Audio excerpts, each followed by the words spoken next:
Döndüm daldan kopan kuru yaprağa, Leylim ley. Seher yeli dağıt beni, kır beni, Leylim ley. Götür tozlarımı buradan uzağa,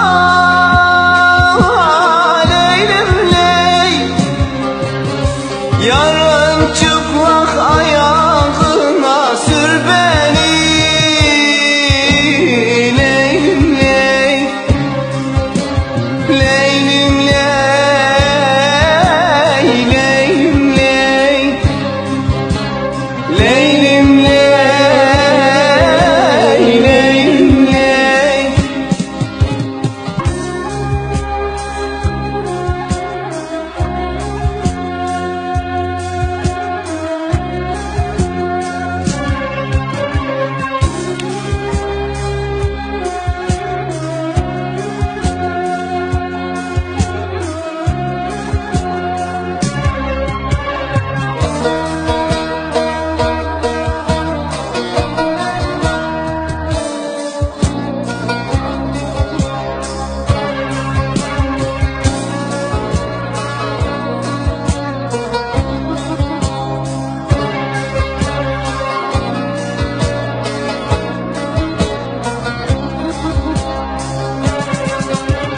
Ay ışık vurur sazın üstüne,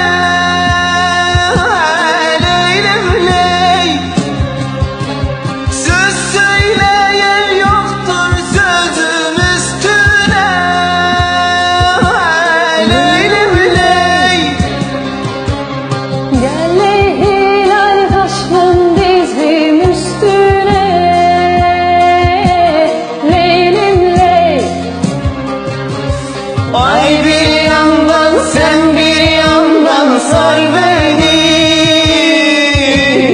Leylim ley. Leylim ley, Leylim ley. Leylim